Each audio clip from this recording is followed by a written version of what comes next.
لبیک یا حسین، لبیک یا حسین، لبیک یا حسین، لبیک یا حسین، لبیک یا حسین، لبیک یا حسین.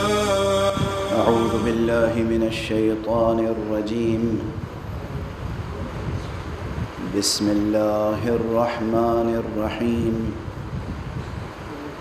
الحمد لله رب العالمين، والصلاة والسلام على أشرف الخلائق أجمعين، سيدنا وسيد الأولين والآخرين، حبيبنا وحبيب إله العالمين، إمام المرسلين وخاتم النبيين، أبي القاسم المصطفى محمد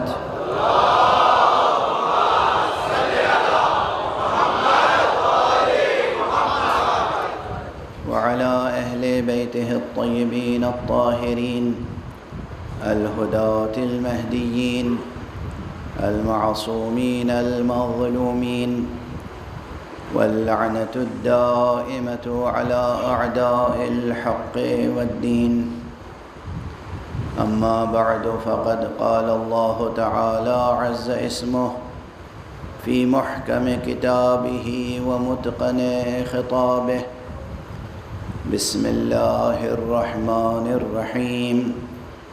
الله نور السماوات والأرض، مثل نوره كمشكاة فيها مصباح، المصباح في زجاجة، الزجاجة كأنها كوكب دري يوقد من شجرة مباركة زيتونة لا شرقية ولا غربية، يكاد زيتها يضيء ولو لم تمسسه نار، نور على نور. صدق الله العلي العظيم.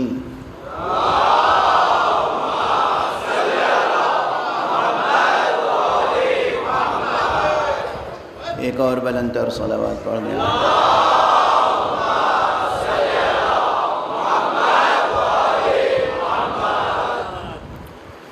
گزشتہ چند شبوں سے مسلسل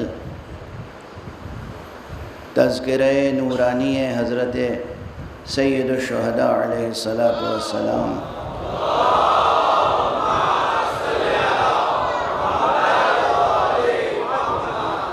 ہو رہا ہے، لیکن بیشتر حصہ بیان کا تقریباً تمہیدی اور مقدماتی رہا، اور آپ حضرات کی بلند و بالا صلواتوں کے ساتھ میری کوشش یہ رہی کہ دل کی کلی کھلے، ذہن کی فضا روشن ہو،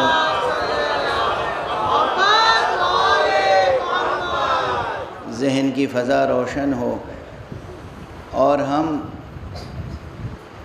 قرآن مجید کی آیت نور کے ترجمے اور اس کی ترجمانی اور اس کی تفسیر و تعویل تک پہنچنے کا سفر طے کرنے کے لائق بن جائیں.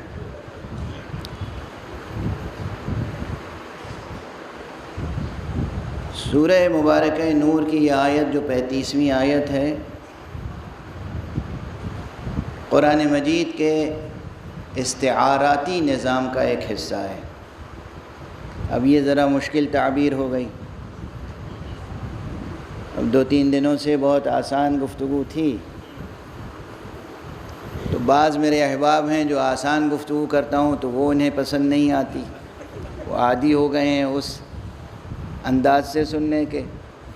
لیکن بہرحال آسان اور مشکل دونوں طرح سے بیان کو قبول کرنے کی کوشش کیجیے.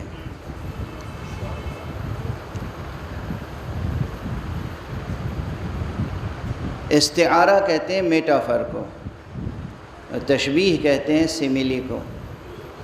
جب آپ کسی چیز کو کسی دوسری چیز سے مشابہ قرار دیتے ہیں، جب آپ کسی اپنے محبوب کو، معشوق کو کہتے ہیں کہ تمہارا چہرہ تو چاند کی طرح ہے، تو یہ ہے تشبیہ۔ اس میں جس کو تشبیہ دے رہے ہیں اس کا بھی ذکر ہے، جس چیز سے تشبیہ دے رہے ہیں اس کا بھی ذکر ہے، تو معلوم ہے کہ کیا کہہ رہے ہیں، تشبیہ دے رہے ہیں۔ استعارہ اس سے ایک قدم آگے ہے۔ استعارے میں یہ ہے کہ جس چیز کو تشبیہ دے رہے ہیں اس کا ذکر ہی نہیں کرتے، جس چیز سے تشبیہ دے رہے ہیں بس اسی کا ذکر کرتے ہیں، یہ ہو جاتا ہے استعارہ۔ اب اس کی تشبیہ و استعارے کی اور بہت سی قسمیں ہیں، ظاہر ہے کہ وہ ادب کی کلاسوں میں یا ادب کی کتابوں میں دیکھ لیجئے گا۔ قرآن مجید میں تشبیہیں بھی آئی ہیں اور قرآن مجید میں استعارے بھی آئے ہیں۔ کس کو مثال کے طور پر پیش کر رہے ہیں، کس شے سے مثال دے رہے ہیں؟ قرآن مجید میں مثلا سورہ مبارکہ ابراہیم کی ایک آیت ہے، اور وہ یہ ہے کہ أَلَمْ تَرَ كَيْفَ ضَرَبَ اللَّهُ مَثَلًا كَلِمَةً طَيِّبَةً كَشَجَرَةٍ طَيِّبَةٍ، کیا تم نے غور نہیں کیا، کیا تم نے دیکھا نہیں کہ کیسے ہم نے کلمہ طیبہ کو شجرہ طیبہ سے مشابہ قرار دیا ہے، کس طرح ہم نے کلمہ طیبہ کی مثال دی ہے شجرہ طیبہ سے۔ أَلَمْ تَرَ كَيْفَ ضَرَبَ اللَّهُ مَثَلًا كَلِمَةً طَيِّبَةً كَشَجَرَةٍ طَيِّبَةٍ، کیا تم نے غور نہیں کیا کہ ہم نے کس طریقے سے کلمہ طیبہ کی مثال دی ہے شجرہ طیبہ سے؟ توجہ ہے، کلمہ طیبہ کی مثال دی ہے شجرہ طیبہ سے۔ ایک تو مثال دی اور پھر توجہ دلائی، غور کرو کہ ہم نے مثال دی ہے اور کیوں مثال دی ہے، اور سمجھ رہے ہیں؟ ایک ہے کلمہ طیبہ۔ اب یہاں ظاہر مفسرین کے درمیان بہت اختلافات ہیں کہ کلمہ طیبہ سے مراد کیا ہے، لیکن اتنا ثابت ہے کہ کلمہ طیبہ سے یقیناً جتنی چیزیں بھی مراد ہوں مگر ایک چیز یقینی ہے، اور وہ ہے کلمہ مبارکہ لا الہ الا اللہ۔ اس کلمہ طیبہ کی مثال کس سے دی؟ شجرہ طیبہ سے۔ جس کی شان میں یہ کلمہ ہے وہ تو بے مثال ہے،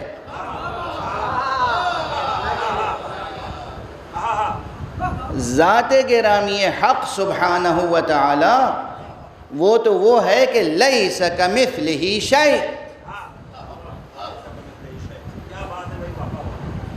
وہ مطلقاً بے مثال ہے، کسی شے سے اس کو مثال، کسی شے کی مثال اس کی ذات سے نہیں دی جا سکتی، اور اس کی ذات کی مثال میں کوئی شے اور پیش نہیں کی جا سکتی، کوئی شے۔ یاد رکھیں ہمارے شعراء پروردگار انہیں سلامت رکھے، ان کو اور رزق سخن عطا فرمائے، لیکن یہ جو نازک سی ایک لکیر کھینچی ہوئی ہے یہ باقی رہنی چاہیے۔ ذات حق وہ ہے، اللہ سبحانہ و تعالیٰ کی ذات گرامی وہ ہے جس کی مثال کسی شے سے نہیں دی جا سکتی، اور کسی شے کو اس کی ذات سے مثال نہیں دی جا سکتی۔ یہ یاد رہے، کل میں نے ایشور کے نراکار ہونے کا تذکرہ کیا تھا، اور یہ وہ مسئلہ ہے دقیق جہاں بہت سو کے قدم لڑکھڑا جاتے ہیں۔ اسی لیے اردو کے ایک مفکر شاعر نے کہا، سب کو متنبع کیا، خود ملت اسلامیہ کو۔ ہماری کتابوں میں، کتابیں سب لکھنے والے معصوم تھوڑی ہیں، صرف اس پوری کائنات میں اگر کوئی ایک کتاب ہے جو ہر خطا سے مبرہ ہے، ہر تحریف سے مبرہ ہے، جس میں کوئی تحریف نہیں ہوئی، وہ بس ایک کتاب ہے، اور وہ ہے کتاب باری، قرآن مجید۔ قرآن مجید اللہ کی جانب سے نازل ہونے والی کتاب ہے، اور اس میں کسی قسم کی کوئی تحریف و تبدیلی اور نعوذ باللہ خطا کا تو تصور ہی نہیں کیا جا سکتا۔ اس کے علاوہ جتنی کتابیں ہیں وہ سب انسانوں نے تالیف کی ہیں یا تصنیف کی ہیں۔ اگر کسی کتاب کے بارے میں یہ یقین حاصل ہو جائے کہ یہ تحریر، یہ کتاب معصوم کی ہے، تو پھر اس کا بھی وہی درجہ ہوگا جو معصوم کا درجہ ہے، اس کا بھی وہی درجہ ہوگا جو معصوم کا درجہ ہے۔ لیکن اگر کوئی کتاب خود معصوم نے بیٹھ کے اپنے قلم سے لکھی نہیں ہے، لکھی ہے وہ کتاب دوسروں نے، تو اس کتاب کو بھی ہم وہ درجہ نہیں دے سکتے، کیونکہ معصوم نے اپنے قلم سے بیٹھ کر خود نہیں تصنیف فرمائی یا تالیف فرمائی۔ ایک آواز یہاں سے اٹھی تھی جب میں نے کہا کہ کائنات میں ایک ہی کتاب ہے، تو ایک آواز اٹھی اور اس آواز کو میں نے سن لیا ہے، تو ایک اشتباہ ہے وہ دور کر دوں۔ آپ حضرات ایک کتاب سے اور واقف ہیں جس کا نام ہے نہج البلاغہ۔ یہ غلط فہمی نہ ہو کہ یہ کتاب نہج البلاغہ سرکار ولایت حضرت امیر المومنین علی ابن ابی طالب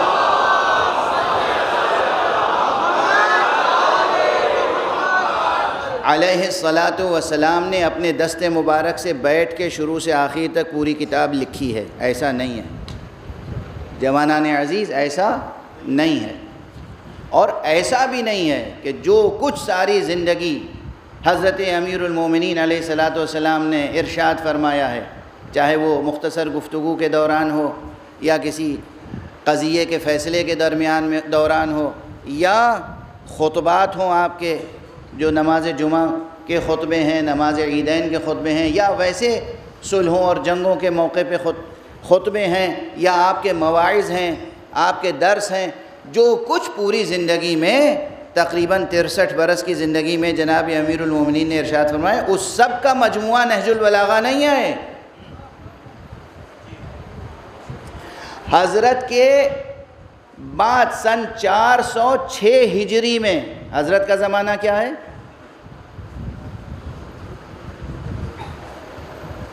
سن 40 ہجری میں جناب امیر المومنین علیہ الصلاۃ والسلام کی شہادت ہوئی۔ 40 ہجری 40، صرف 40۔ یہ کتاب کب کمپائل کی گئی؟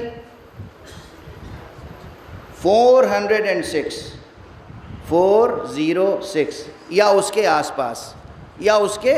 آس پاس، کتنا زمانہ ہے درمیان میں؟ 400۔ وہ بھی علامہ سید شریف رضی نے ادبی نقطہ نظر سے حضرت کے طویل خطبوں میں سے، طویل گفتگوؤں میں سے منتخب کر کے کچھ چیزیں جمع کی ہیں۔ سمجھ رہے ہیں آپ؟ میں مثال کے طور پر بلا تشبیہ، میں 1 گھنٹے تقریباً تقریر کرتا ہوں، اخبار میں رپورٹ جو آتی ہے اس میں میرے کئی جملے ہوتے ہیں؟ کتنے سینٹنسز ہوتے ہیں؟ وہ بھی ایز اٹ از نہیں ہوتے، یعنی میں تقریر کر رہا ہوں، مائک سے دور تک لوگ سماعت فرما رہے ہیں، یہ میڈیا کے ذریعے سے پہنچ رہا ہے، پھر بھی اخبار میں جو جملہ چھپے گا وہ جملہ میرے جملے سے مختلف ہوگا۔ غور فرما رہے ہیں آپ؟ تو اب نیریشنز میں یہی ہوتا ہے، جو نیریشنز پہنچے ان میں سے بھی اقتباس کیا گیا، وہ اقتباسات کا مجموعہ ہے نہج البلاغہ۔ تو اب نہج البلاغہ کے تعلق سے ایک بات ذہن میں رہے، کوئی نہج البلاغہ کو ظرف علم علی نہ سمجھے۔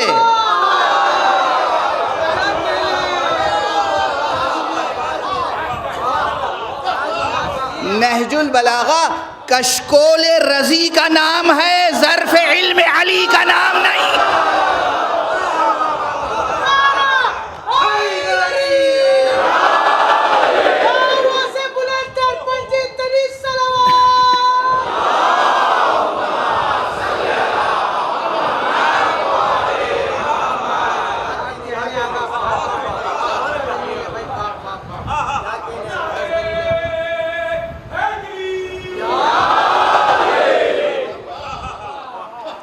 نہج البلاغہ یہ جملہ اگر اب اسی جملے کی تشریح کرتا رہوں تو آج کی پوری مجلس ہو جائے گی، لیکن مجھے کچھ اور باتیں بھی عرض کرنی ہیں کہ نہج البلاغہ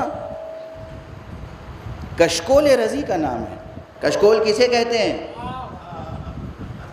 گداگر، بھکاری، وہ جو لے کر کاسا چلتا ہے، کاسہ گدائی، اسے کہتے ہیں کشکول۔ رضی چاہے جتنے بڑے عالم اور ادیب ہوں، امیر المومنین علیہ الصلوۃ والسلام کے در پر ان کی قدر و قیمت ایک گدائے علم سے زیادہ نہیں ہے۔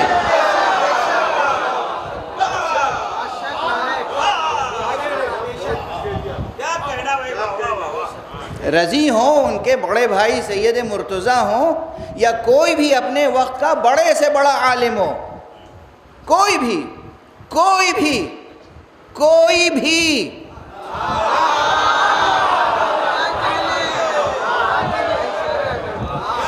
یہ اب پرانا جملہ دہرا دوں، یاد رکھیے گا اور ذہنوں میں محفوظ رکھیے گا اور لوح قلب پر لکھ لیجئے گا۔ اس کائنات کے سب سے بڑے عالم کا نام ہے علی۔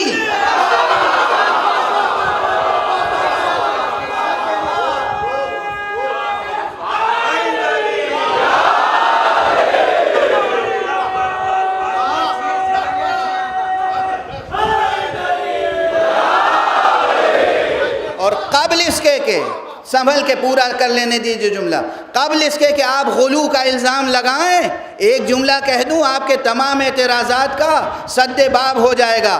اس کائنات کے سب سے بڑے عالم کا نام ہے علی، اور سب سے بڑے معلم کا نام ہے محمد۔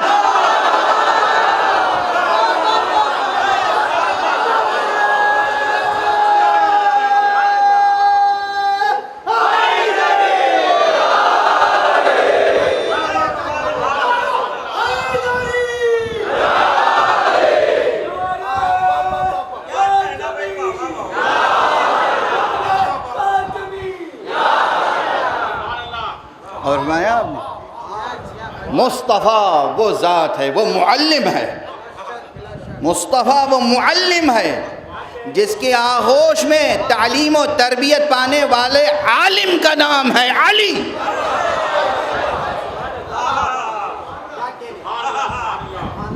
اور بس ہمارا تعلق اگر ان دو سے ہو جائے، ایک ہاتھ میں معلم کا دامن ہو، ایک ہاتھ میں اس عالم کا دامن ہو، تو بیک وقت شہر علم سے بھی رابطہ ہوگا، در علم سے بھی رابطہ ہوگا۔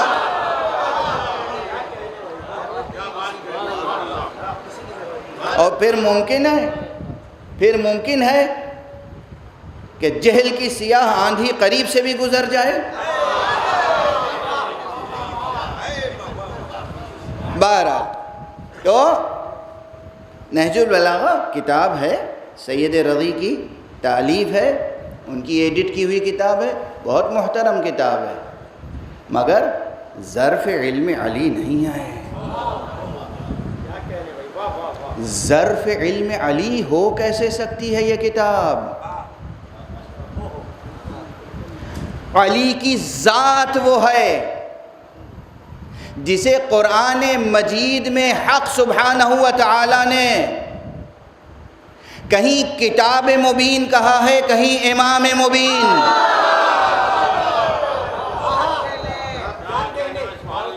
اور وہ بھی وہ امام مبین جس میں اللہ نے انسانوں کے تمام مخلوقات کے اعمال و آثار کا احصاء کیا ہے، جمع کیا ہے۔ وہ ہے ذات گرامی امیر المؤمنین علی ابن ابی طالب علیہ السلام۔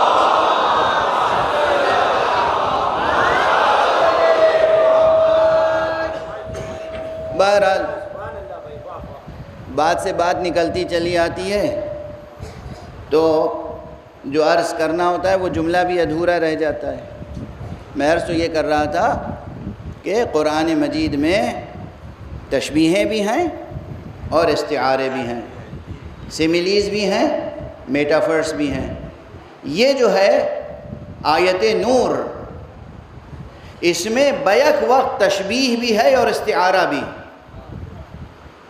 ادب اور بلاغت کی کتابوں میں بحثیں آتی ہیں تشبیہ مرکب کی، یعنی تشبیہ در تشبیہ در تشبیہ در تشبیہ، تہدار تشبیہ، اسے کہتے ہیں تشبیہ مرکب۔ اور اگر تشبیہ میں استعارہ بھی قائم ہو جائے یا استعارے پر تشبیہ کی تعمیر ہو، غور فرمائیں ہاں، کیا ہے آیت؟ اللہ نور السماوات والارض، اللہ ہے آسمانوں اور زمینوں کا نور، اور مثال اب دی گئی اللہ کے نور کی، کیا مثال دی گئی؟ مثل نورہ کمشکات، یہاں مثال میں جو چیز پیش کی گئی وہ ہے مشکات، لیکن مشکات حقیقی نہیں ہو سکتی، اس لیے معلوم ہوا کہ اس کی مثال جس چیز سے دی گئی وہ بجائے خود ہے استعارہ، اور پھر اس استعارے پر ایک اور تشبیہ مرکب کی تعمیر ہوئی۔ تو کس کے قلم میں طاقت ہے جو قرآن مجید کی اس تہدار تشبیہ اور استعارے پر مبنی آیت کا ترجمہ کر سکے اور اس کی تفسیر کر سکے؟ آسان ہے مرحلہ، ہاں کرتے ہیں لوگ ترجمہ، میں بھی عرض کروں گا، مگر پہلے مشکلات کو واضح کر دوں، پہلے مشکلات کو واضح کر دوں کہ کس چیز کا ترجمہ کرنے جا رہے ہیں، اور ترجمہ کرنے کا مقصد کیا ہوتا ہے۔ میں تقریر کر رہا ہوں، اگر کسی اور زبان میں کوئی اس تقریر کا ترجمہ کرے تو مقصد کیا ہوگا؟ مقصد یہ ہوگا کہ جو میں میسج دے رہا ہوں وہ میسج منتقل ہو جائے، یہی تو ہوگا، جو پیغام ہے وہ منتقل ہو جائے۔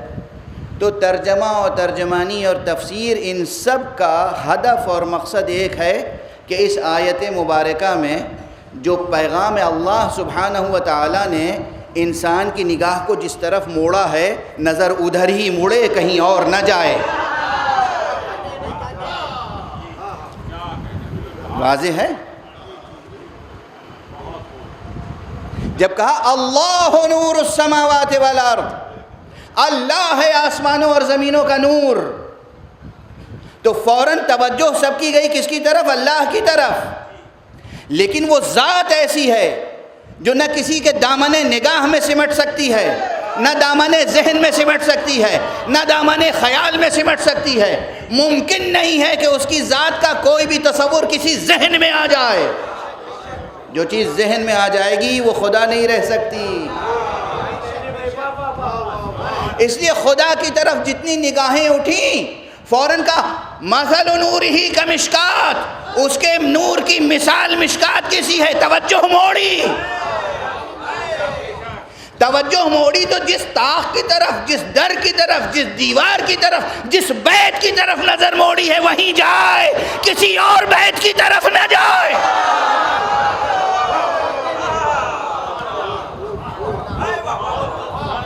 واضح ہے؟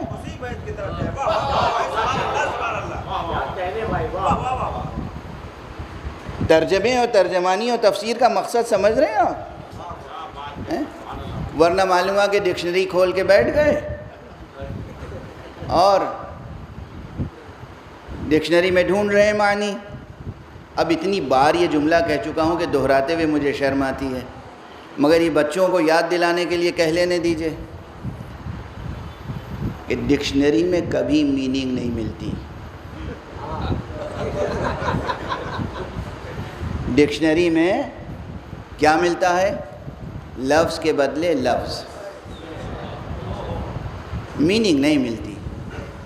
میں مثال دوں آج ایک نئی، روح، رے واو ہے روح، روح کے معنی ڈکشنری میں تلاش کرو گے مل جائیں گے؟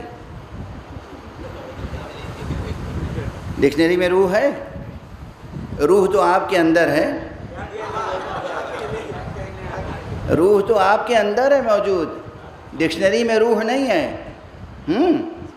ڈکشنری میں اس روح ورڈ کے بدلے کوئی اور ورڈ مل جائے گا، اسپرٹ، سول، نفس، وہ جوہر مجرد جو انسان کو ودیعت الہی ہوتا ہے، امر ربی، ہزار تشریحیں مل جائیں گی، مگر روح نہیں ملے گی۔ واضح ہے نا؟ اب بہرحال کوئی صاحب ڈکشنری لے کے بیٹھ جائیں اور اس میں تلاش کریں اللہ نور السماوات والارض مثل نورہ کمشکات، اب سب سے مشکل لفظ مثلا مشکات آیا تو ڈھونڈیں گے مشکات کے کیا معنی ہیں. مشکات کے معنی ہے طاق. دیواروں میں طاقچہ بنتا تھا نا، وہ بھی وہ طاق. ایک ہوتا ہے، اب کیا کہیں اپنی اردو زبان ہے، جھروکا، روشن دان، یعنی ادھر سے ادھر دیکھ سکتے ہیں، ادھر سے روشنی ادھر آ سکتی ہے، ہوا ادھر آ سکتی ہے، بیچ میں دیوار نہیں ہے. ایک یہ کہ نہیں، دیوار ہے اور دیوار میں بند طاق ہے جس پر چراغ رکھا جا سکتا ہو، اس کو کہتے ہیں مشکات. اور ایسا طاقچہ، ایسا طاق کہ جس میں ایک چراغ رکھا ہوا ہے، اور اس چراغ کیسا ہے کہ اس پر ایک فانوس ہے اور وہ فانوس چمک رہا ہے اس طرح جیسے موتیوں سے بنا ہوا ہو، اور وہ بھی اس طرح چمک رہا ہے کہ جیسے کوئی روشن ستارہ چمک رہا ہو. اب دیکھیے آپ، ایک تہ در تہ کتنی تشبیہیں ہیں، لیکن سب سے بڑا مسئلہ ہے کہ وہ طاق کون سا ہے جس پر وہ چراغ رکھا ہے جو اللہ کے نور کی مثال بن سکتا ہے.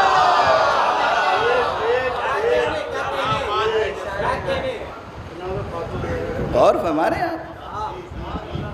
وہ کون سا طاق ہے جس میں وہ چراغ رکھا ہے، جس طاق کو، چراغ کو نہیں، جس طاق کو بشمول چراغ اللہ نے اپنے نور کی مثال کے طور پر پیش کیا ہے. تو توجہ اس گھر کی طرف رہے، اس در کی طرف رہے، اس دیوار کی طرف رہے، اس طاق کی طرف رہے، کسی اور طرف رخ کر کے کوئی زیارت نہ پڑھ لے.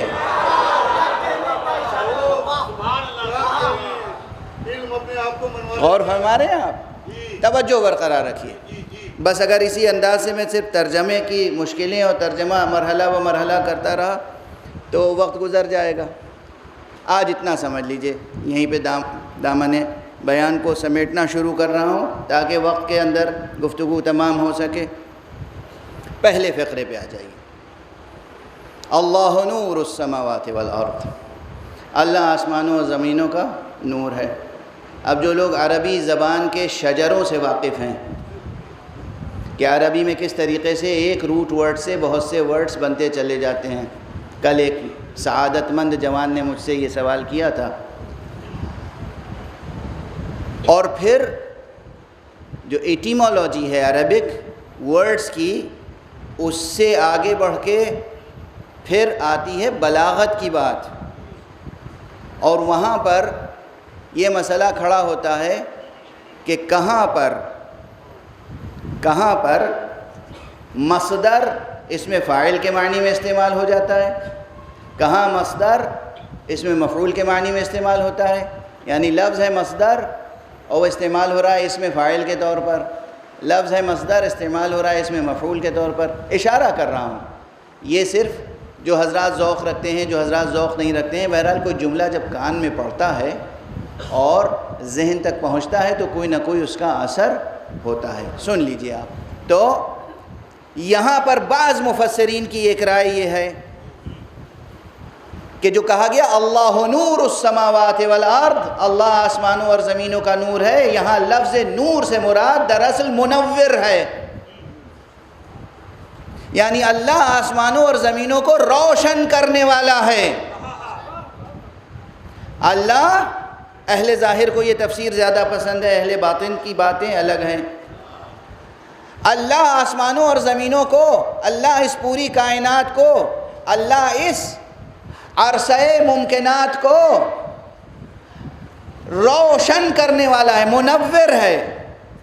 نور یہاں بمعنی منور ہے. ایک رائے یہ عرض کر رہا ہوں، تو وہ ہر شے کو جس کو جیسے نور کی ضرورت ہوتی ہے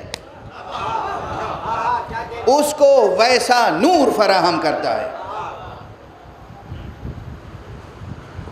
دن کو روشن کرنے کے لیے سورج کا چراغ جلا دیتا ہے، رات کو روشن کرنے کے لیے چاند کو روشن کر دیتا ہے، مادی دنیا کو روشن کرنے کے لیے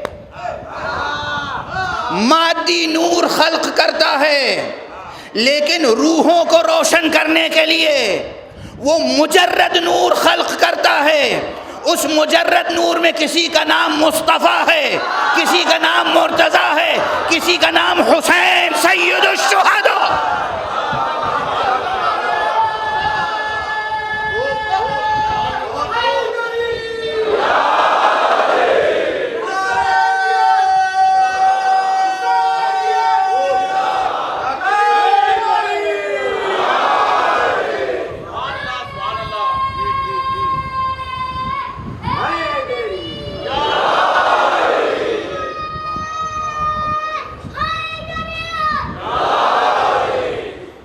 قرآن مجید ہی میں خود رسول اللہ کو سراج منیرہ کہا گیا ہے یا نہیں؟ چراغ سے تشبیہ دی ہے اللہ نے یا نہیں؟ حضور کو چراغ کہا ہے قرآن میں؟ اچھا، اگر رسول کو قرآن مجید نے چراغ بھی کہا ہے، رسول اللہ صلی اللہ علیہ وسلم کو قرآن مجید نے نور بھی کہا ہے، تو نور کا اطلاق خود اللہ فرما رہا ہے۔ اس کے معنی یہ ہے کہ وہ منور السماوات والارض، وہ نور السماوات والارض وہ ہے جس نے مادی دنیا کو روشن کرنے کے لیے جیسا سورج خلق کیا، چاند خلق کیا، ستارے خلق کیے، ویسے ہی اس نے روحوں کو روشن رکھنے کے لیے، ذہنوں کو روشن رکھنے کے لیے اور مفارقات کو، مجردات کو، ان کو روشنی عطا کرنے کے لیے وہ نور خلق کیا ہے کہ جو اس عالم کو روشن کرتا رہے۔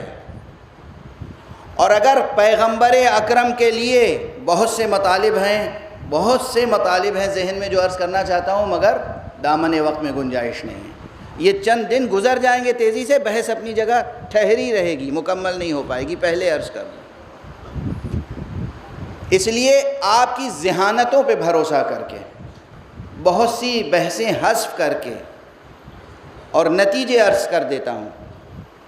پیغمبر کو اللہ نے قرآن مجید میں نور کہا، پیغمبر کو اللہ نے قرآن مجید میں چراغ کہا، اور پیغمبر نے حسین کے لیے ایک کلمہ استعمال کیا، حسین منی وانا من حسین۔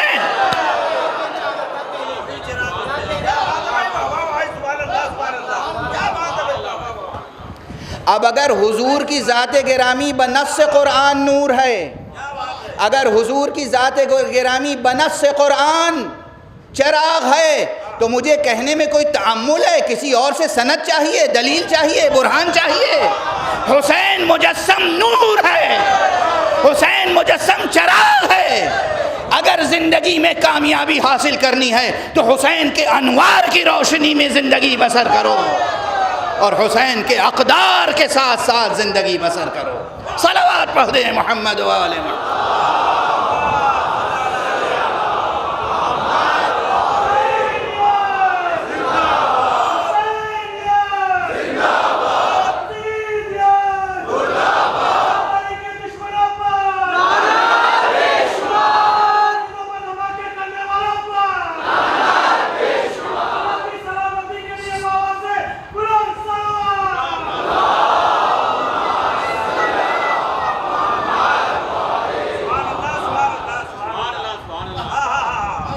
اور ہمارے ہاں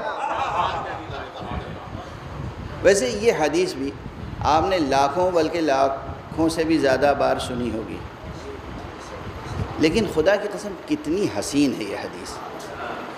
ایک تو یہ یاد رکھیے کہ املا بھی دونوں کا ایک ہے، حسین لکھو یا حسین،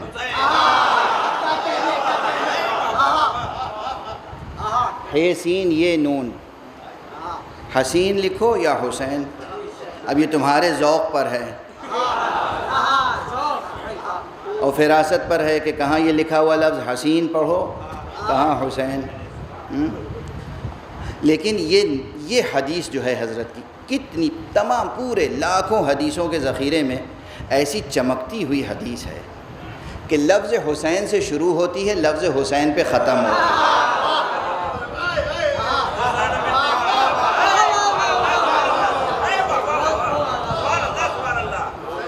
قربان ہو جائے پوری کائنات کی فصاحت و بلاغت کلام مصطفیٰ صلی اللہ علیہ وآلہ وسلم۔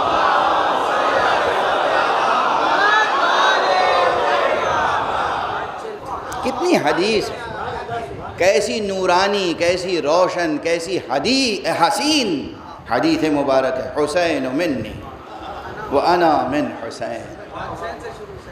حسین سے کلام شروع ہو رہا ہے، حسین پہ ختم ہو رہا ہے. یعنی اگر رسول کے دامن سے وابستہ رہنا ہے تو ہمارا اور تمہارا سفر حسین سے حسین تک رہے.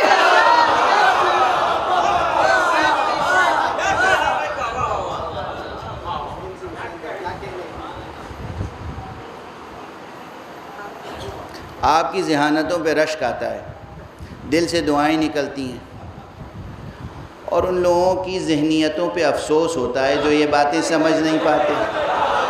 ایک صلوات پڑھ دیجئے محمد و آل محمد.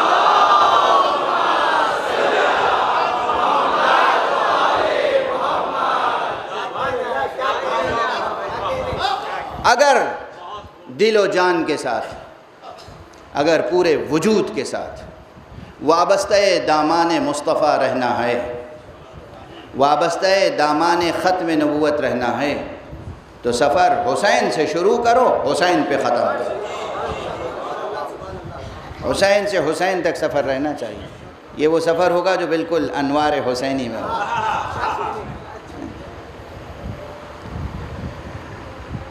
معلوم ہے، تاریخ میں مشہور ہے تاریخ ولادت سرکار سید الشہداء 3 شعبان 4 ہجری. اس پر تقریباً اجماع ہے یا شہرت ہے. اب یہ نہیں کہہ کے آپ کے ذہن کو مقدر کرنا چاہوں گا، لیکن پھر بھی کہہ رہا ہوں تاکہ جن میں تحقیق کا ذوق ہے وہ اپنے ذوق کو بھی آسودہ کریں. تاریخ نے، یہ انسانوں کی لکھی ہوئی تاریخ نے، درباریوں کی لکھی ہوئی تاریخ نے، بازاریوں کی لکھی ہوئی تاریخ نے،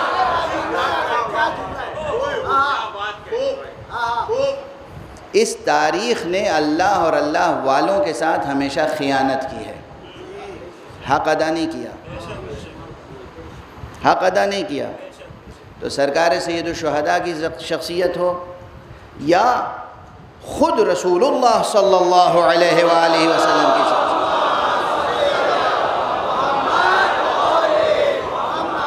یہ جو عام تاریخیں ہیں ان میں جو کچھ لکھا ہوا ہے وہ صحیح نہیں ہے. نہ جانے کتنے حالات، مناقب، فضائل چھپائے گئے، نظر انداز کر دیے گئے، لکھے نہیں گئے، اور کتنے فضائل کو حضرت کے اور آپ کے اہل بیت کے فضائل کسی اور سے منسوب کر دیے گئے. ارے کتنے جملے، کتنے کلمات، کتنے خطبے اہل بیت کے دوسروں کے نام سے منسوب ہیں. مشکل یہی ہوتی ہے جسے کچھ نہیں آتا وہ دوسرے کے جملے رٹھی کے تو سنا سکتا ہے نا.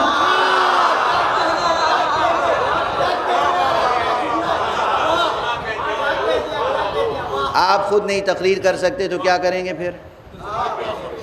اور تقریر کرنے کا شوق بھی ہو تو اور زیادہ مجبوری ہو جائے گی. تاریخ میں یہ ہوتا آیا ہے. کتنا کلام مولا امیر المومنین علی ابن ابی طالب علیہ الصلوۃ والسلام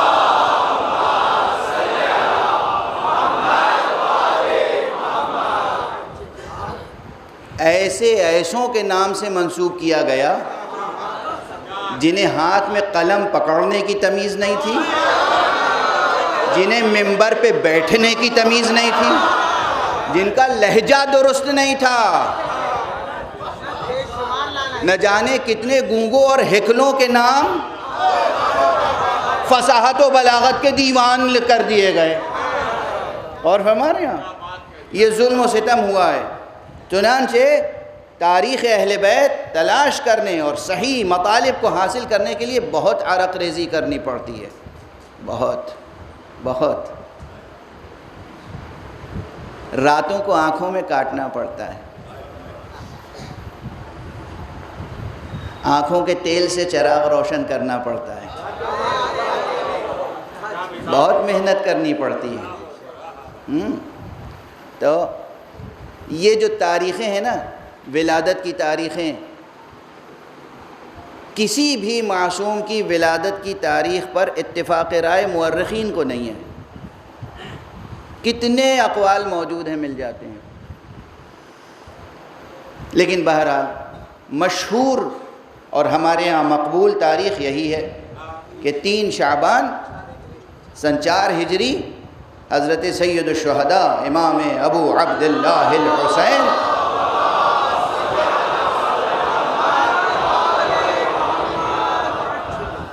علیہ السلام کی ولادت باسعادت ہوئی، یعنی خانہ نور میں ایک نئے آفتاب کا اضافہ ہوا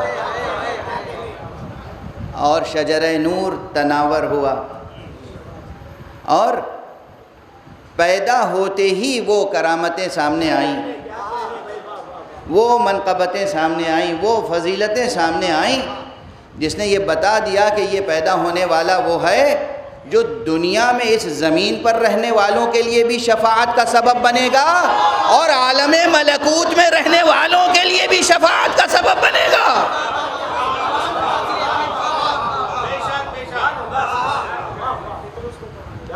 کسی فرشتے کو بھی اگر شفاعت مطلوب ہو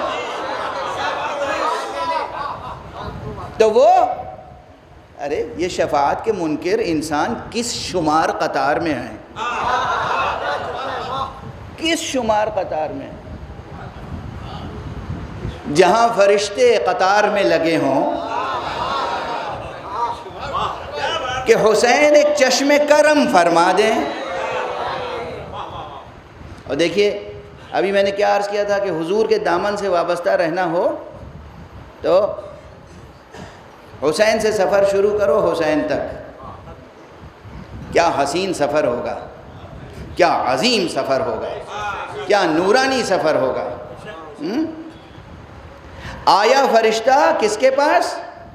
حضور کے پاس۔ حضور نے بھیجا کس کے پاس؟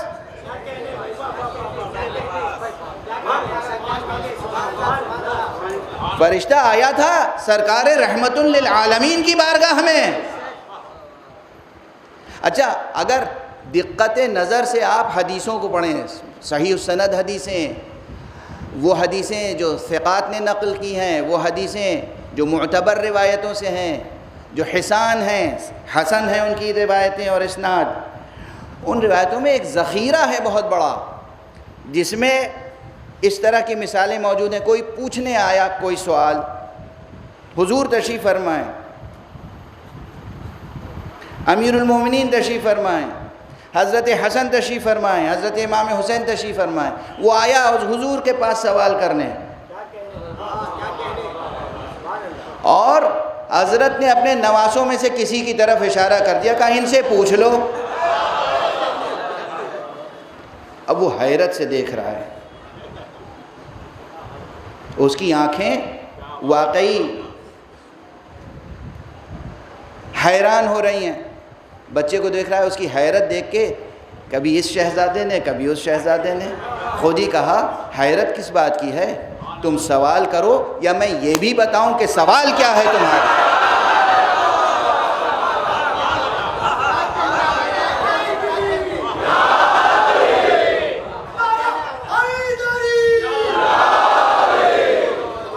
تم حیرت میں مبتلا رہو گے، پوچھو گے، یا میں یہ بتاؤں کہ پوچھنا کیا چاہتے ہو اور یہ بھی بتاؤں کہ اس کا جواب کیا ہے۔ ایسی بہت سی روایتیں ہیں معتبر سندوں سے، سمجھ رہے ہیں آپ؟ تو یہ جملہ یوں ہی نہیں کہ کوئی جناب خطیبانہ مبالغہ تھا، یہ تو ایسے ہی غلو کرتے ہیں، نہیں یہ غلو نہیں ہے، یہ خطیبانہ تعبیر نہیں ہے۔ نہ جانے کتنے مواقع ہیں جہاں لوگ آئے کسب فیض کے لیے حضور تک، حضور نے کہا ان سے کسب فیض کر لو۔ تو یہاں فرشتہ آیا اور وہ بھی سید الملائک کے ساتھ، جبرائیل لے کے آئے ہیں فطرس کو، اور حضور کی خدمت میں پیش کیا۔ حضور نے کہا کہ لے جاؤ گہوارہ حسین کے پاس۔ اگر فطرس کو گہوارہ حسین کے پاس جا کر مراد مل سکتی ہے تو ہمیں بھی ذریعہ ہے حسین کے پاس جا کر۔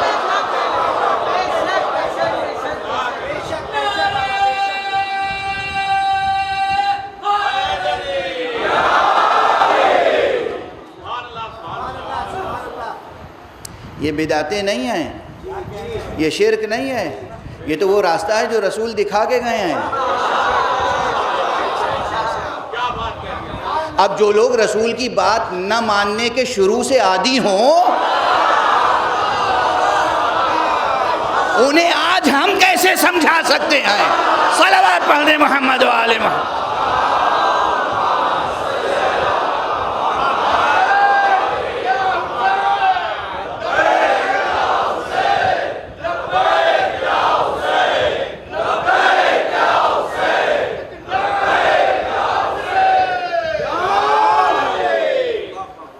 میرے ہاتھ میں یہ ایک یاد دہانی موجود ہے۔ جیسے ہی ممبر پہ آیا تھا تو بچے نے مجھے یہ دے دی تھی۔ یہ بڑی اہم تحریک ہے۔ دنیا کے مختلف ملکوں میں ہمارے جوان، بہت سے جوان ہوئز حسین کی تحریک چلا رہے ہیں۔ مجھے دل سے پسند ہے یہ تحریک۔ پروردگار ان جوانوں کو کی توفیقات میں اضافہ فرمائے اور زیادہ سے زیادہ لوگوں تک یہ پیغام نام حسین اور پیغام حسین کو پہنچا سکیں۔ یہ ہم سب کے اوپر فرض ہے۔ جو جتنا کنٹریبیوٹ کر سکے کم ہے۔ اس کرۂ ارض پر کوئی ایک فرد بشر بھی باقی رہنے نہ پائے جو نام حسین اور پیام حسین سے آشنا نہ ہو۔ یہ عزم آپ کے اندر زندہ رہنا چاہیے جس طریقے سے بھی ممکن۔ ہاں، انٹلیکچوئلز، اسکالرز، دانشوروں اور مدبروں اور علماء اور فقہا کے زیر سایہ تحریکیں چلتی ہیں، تو میں پہلی ہی مجلس میں کہہ چکا ہوں پروان چڑھتی ہیں۔ آپ جتنی محنت کریں مگر ایک رہبر کے اشارے پر چلیں۔ ایک وقت میں 2 رہبر ہوں گے تو مسئلے پیچیدہ ہوں گے۔ رہبر کے انتخاب میں خطا نہ ہو اور محنت کریں اور جس طرح ممکن ہو سرکار سید الشہداء کی خدمت کریں، خلوص کے ساتھ، اخلاص کے ساتھ، بے لوث خدمت، بے غرض خدمت، بے ریا خدمت، دکھاوے کا شائبہ نہ ہو، کوئی اور غرض بھی نہ ہو، کوئی غرض نہیں۔ حسین علیہ السلام کے در پر جو بے غرض جائے اس کی کوئی غرض ایسی نہیں ہوتی جو پوری نہ ہو۔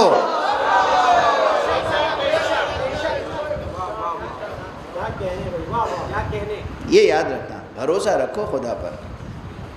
آج ایک بہت اہم مطلب، علمی مطلب عرض کرنا چاہتا تھا لیکن وہ بھی رہ گیا، پھر بھی بہت فشردہ مختصر چند جملوں میں کہوں گا، لیکن یاد رکھیے گا آپ کا وہ ذہن جو نور ولا سے منور ہے وہ خود اس کی تفصیلات انشاءاللہ سمیٹ لے گا اپنے دامن میں۔ یہ جو کیمپ لگا رہے ہیں بہرحال یہ غالباً بلڈ ڈونیشن کیمپ ہے۔ بعض حضرات اس کی مخالفت کرتے نہیں، مخالفت نہ کیجیے۔ آقا حسین علیہ السلام کے نام پر اگر بلڈ ڈونیشن کیمپ لگتا ہے تو اس میں بھی ضرور شرکت کیجیے جو لوگ شرکت کر سکتے ہیں۔ نہیں، آقا حسین کے نام پر ہر وہ کام جو تعمیری ہو، جو کنسٹرکٹیو ہو، کلچرل ہو، ایجوکیشنل ہو، جس طرح کے پرامن کام ہو ان سب میں آپ کو حصہ لینا چاہیے، جو شخص بھی حصہ لے سکتا ہو۔ یہ بے غرضی کہاں سے پیدا ہوتی ہے؟ کیسے پیدا ہوتی ہے؟ کیسے انسان کیسے بے غرض ہو سکتا ہے؟ ایک مثال دے دوں، حالانکہ مجلس بالکل تمام ہو چکی ہے لیکن اب زبان پہ مثال آ رہی ہے تو سن لیجئے۔ میں لندن سے آیا ہوں، مہمان ہوں اور ایک ذمہ دار شخص کا مہمان ہوں۔ ایک ذمہ دار شخص کا مہمان ہوں تو پھر مجھے کوئی پریشانی لاحق نہیں ہوگی کہ بھئی وہاں اس چیز کی بھی ضرورت ہوگی، رہنے کے لیے کمرہ بھی چاہیے، سونے کے لیے بستر بھی چاہیے، تکیہ کرنے کے لیے کوئی مضبوط دیوار بھی چاہیے، گرمی سے بچنے کے لیے سائبان بھی چاہیے، اور جسم کی بھوک مٹانے کے لیے غذا بھی چاہیے، استراحت کے لیے آرام بھی ضروری ہے، آرام کی جگہ چاہیے، آرام کے وسائل چاہیے، مجلس جہاں ہے وہاں پہنچنے کے لیے سواری بھی چاہیے، اور بس آپ جانتے ہیں کتنی ضرورتیں ہیں۔ اگر میں ہر ضرورت کسی پہ بھروسہ نہ کروں، خود ہی پورا کرنے کی کوشش کروں ہر ضرورت کو، انجام کیا ہوگا؟ حاشر کیا ہوگا؟ ایک پریشان نظری، پریشان خاطری، دل پریشان، ذہن پریشان، وجود پراکندہ ہو کے رہ جائے گا۔ اگر بھروسہ کیا لیکن صحیح شخص پہ نہیں کیا،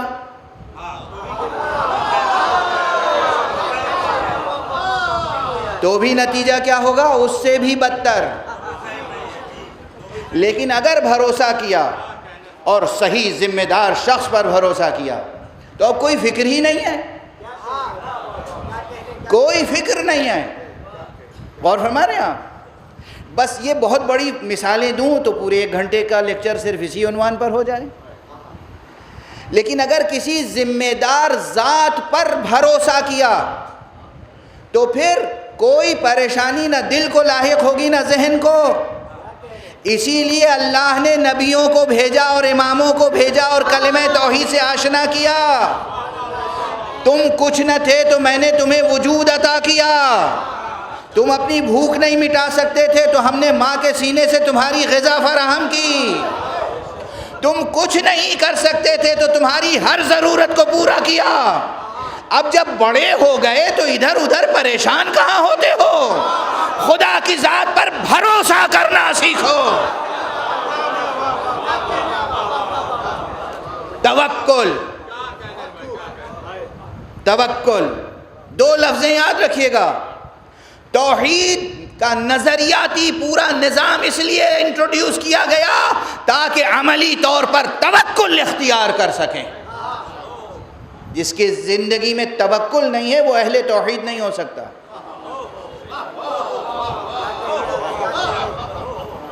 جس کی زندگی میں توکل نہیں ہے وہ اہل توحید کہلانے کا سزاوار نہیں ہے، اہل توحید کہلانے کا حقدار نہیں ہے۔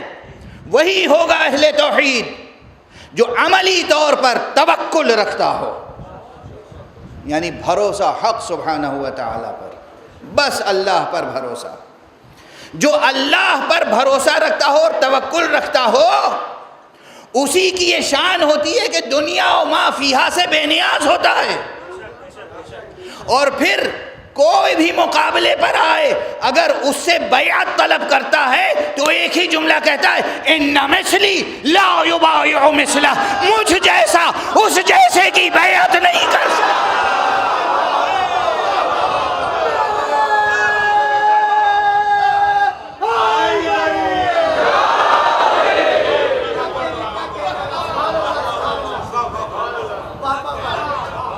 مجھ جیسا، بس مجلس تمام۔ یہ خود یہ جملہ ایک سرچشمہ نور ہے، خدا کی قسم۔ آقا حسین علیہ السلام کا یہ جملہ ایک سرچشمہ نور ہے۔ مجھ جیسا، مجھ جیسا، میں نہیں، آئی می کا کلچر نہیں ہے۔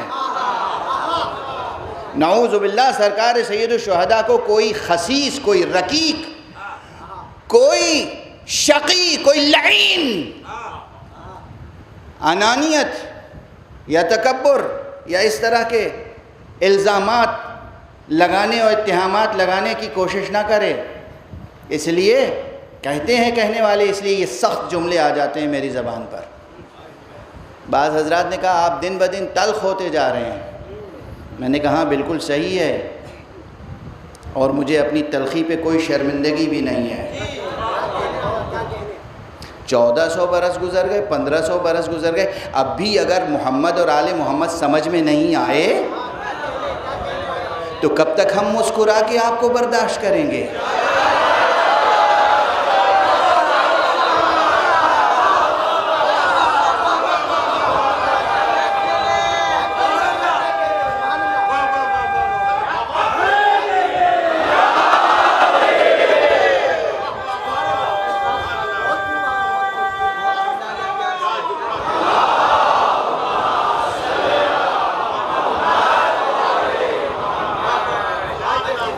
اتنا زمانہ گزر گیا ابھی سمجھ میں نہیں آیا آپ کو؟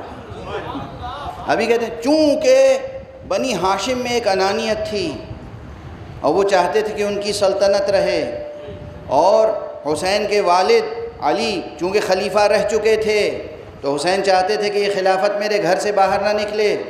ارے وائے ہو اس فکر پر، تف ہے اس فکر پر، وائے ہے اس فکر پر۔ اب بھی نہ سمجھے کہ محمد و آل محمد کتنے بلند تھے، کتنے بلند تھے۔ یہاں نہ انانیت، نہ خود غرضی، نہ حرص، نہ ہوس، کچھ نہیں۔ مسئلہ میں کا نہیں ہے، مسئلہ مجھ جیسے کا ہے۔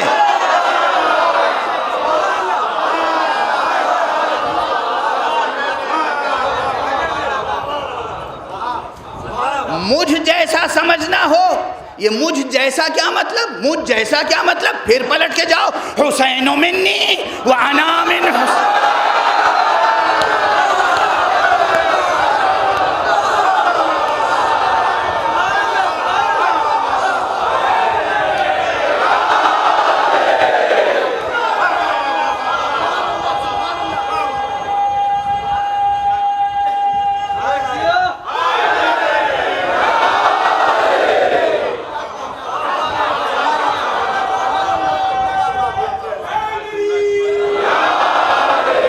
تمہیں سمجھ میں نہیں آتا مجھ جیسا کسے کہتے ہیں؟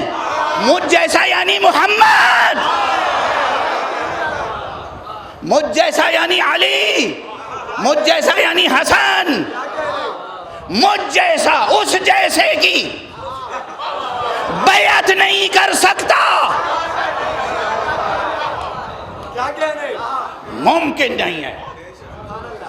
کس سے بیعت لینا چاہتے ہو؟ وہ جس کے لیے رسول نے کہا سیدہ شباب اہل الجنہ،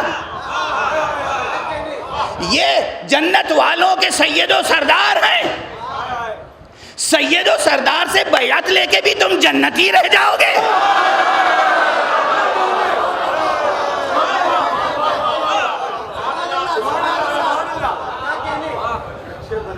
اگر نبوت پر یقین ہے، اگر نبی کے کلام پر یقین ہے تو سعادت مندی سے ہر امتی کو سر جھکا کے کہنا چاہیے حسین ہاتھ بڑھائیں، ہماری بیعت قبول کریں۔ کیوں؟ ہم کیوں حسین کہیں گے؟ ہم کیوں تمہاری بیعت قبول کریں؟ آپ سید و سردار جنت ہیں، رسول نے پہچنوایا ہے، اور ہم چاہتے ہیں کہ ہم بھی جنتی ہو جائیں۔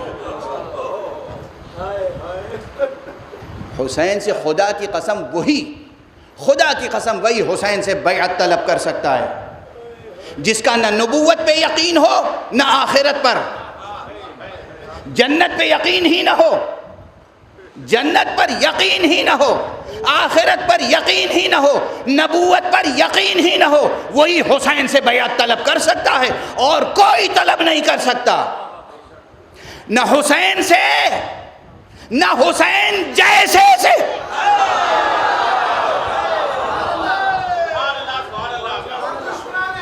بس گفتگو تمام،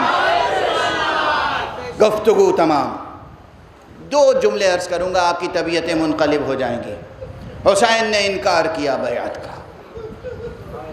کا انکار، مدینہ چھوڑا، مکے آئے، مکے میں 3 شعبان ہی کو مکے میں داخل ہوئے۔ جو تاریخ ولادت ہے مدینے میں، وہی تاریخ دخول ہے مکے میں۔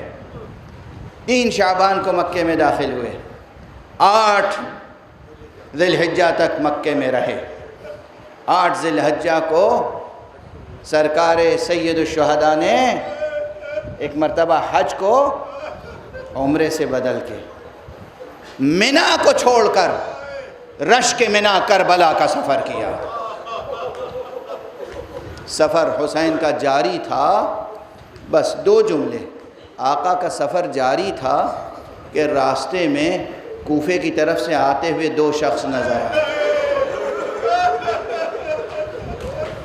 آقا نے اپنے اصحاب سے کہا عباس، بیٹا علی اکبر، ذرا آگے بڑھو، دیکھو کون آ رہا ہے، انہیں میرے قریب لے آؤ۔ آنے والے 2 شخص قبیلہ بنی اسد کے تھے، آتے ہی انہوں نے سرکار سید الشہداء کے روئے مبارک کو دیکھا، روئے انور کو، اور ان کی آنکھوں میں آنسو آ گئے، چہرے پر پریشانی کے آثار۔ آقا نے کہا کہاں سے آ رہے ہو؟ کہا سرکار کوفے سے۔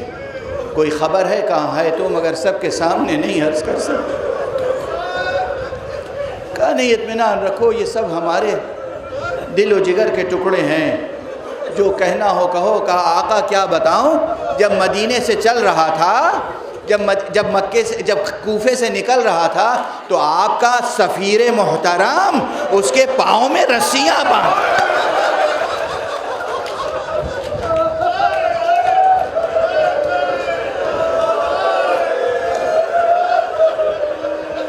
کوفے کی گلیوں میں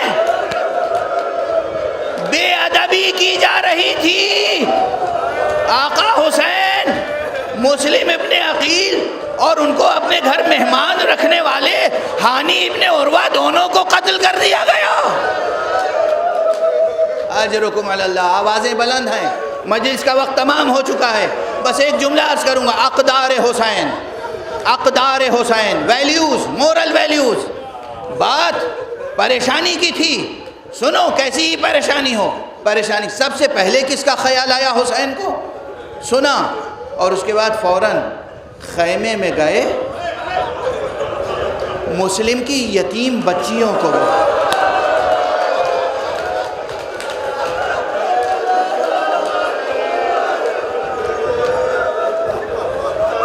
قریب بلایا اور بہت شفقت سے سر پہ ہاتھ رکھا۔ بچی نے ایک مرتبہ امام کا چہرہ دیکھا، ماموں جان میرے بابا کی خیر دو۔ بچی کی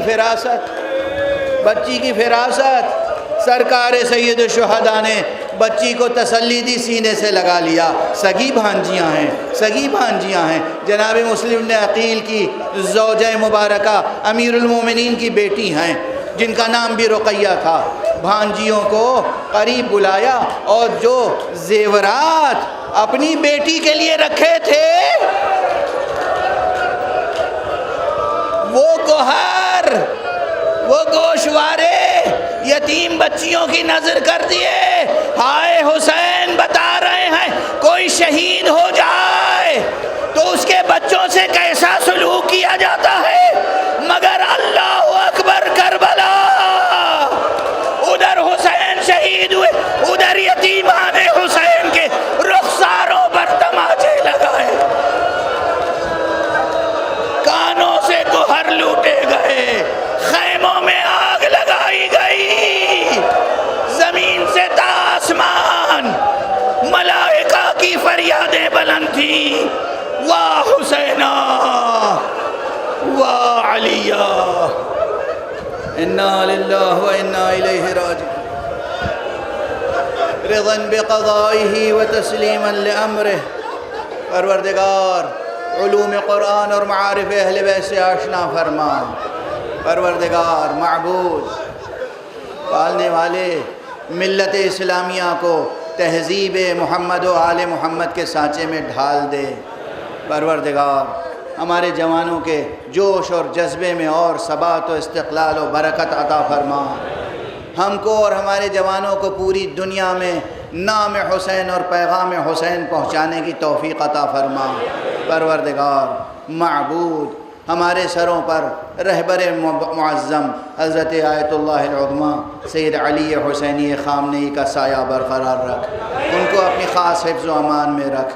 پالنے والے ان کی رہبری میں دنیا میں جو لوگ اسلام کے لیے اور ملت اسلامیہ کے لیے خدمت کر رہے ہیں، ان سب کی توفیقات میں اضافہ فرما۔ پروردگار معبود حضرت آیت اللہ العظمیٰ سید علی سیستانی کو بھی ہمارے سروں پر باقی رکھ۔ پروردگار جتنی مرجعیات دینیہ رشیدہ ہیں ان کی حفاظت فرما، اور پروردگار ولی آخر کو اذن ظہور عطا فرما، ان کے ہاتھوں سے اپنی رحمت و رافت و عدالت کا پرچم لہرائے۔